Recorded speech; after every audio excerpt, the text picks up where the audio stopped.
Hi, this is Martha Teeter again. We are going to be looking at tools for renewal this month for January's session on sustaining compassion. So I hope everybody had a wonderful Christmas season and you're ready to start the new year, and hope it's a good one for everybody and very productive in your ministry. So what I want to do is tell you that this is going to be a two-part session. The first part is in January. The second part will be in February. This month we're looking at some of the reasons for making a self-care plan and for making this a priority. And then in February we'll actually have you create your own self-care plan. So this is a two-parter. So far we've looked at compassion fatigue, we've looked at burnout, vicarious traumatization, and some other facets of this sustaining compassion emphasis that can be a little discouraging or heavy. So this time we're going to be talking about what to do about that, so you don't have to feel like you're being depleted or feel resentful or like the work is damaging you in some way. So this month we're going to turn our emphasis a bit toward how to sustain your energy for the ministry that you find yourself in. One thing to think about when we're starting to look at self-care is to think about who is responsible for your self-care. And it's kind of a trick question, but an easy answer and the obvious answer is that you are. Nobody can do this for you. Even a family member, a spouse, a team member, a best friend. You really need to take some initiative and figure out for yourself what's going to be helpful for you. And we'll get more specific about that next month in that session. I think the really important thing to remember is that this is really the main way to prevent compassion fatigue and vicarious trauma. So the self-care and this emphasis this month and next are going to be really helpful for prevention.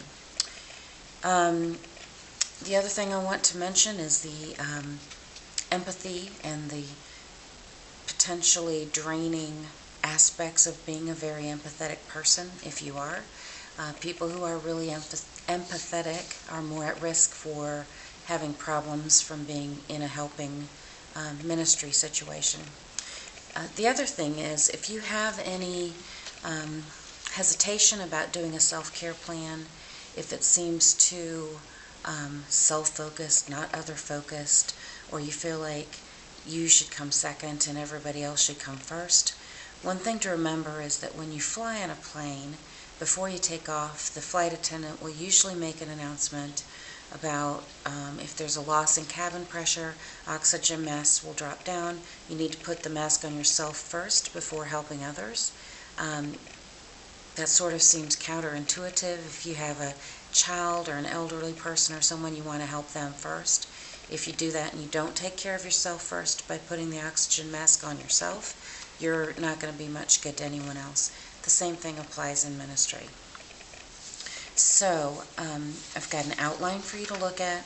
I've got a book chapter that will be one of the attachments, and a couple questions. And also an internet resource, compassionfatigue.org. So that's on here if you want more information and want some good general media information about the topic.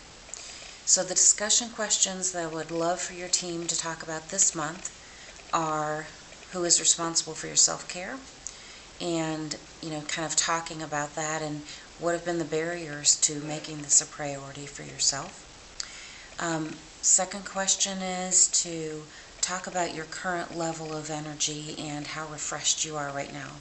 It's the start of a new year. Are you optimistic, energized, enthusiastic? Or are you sort of drained or dreading what's to come? So just getting a sense of where you are with that and where your teammates are with that, and maybe having a conversation around that.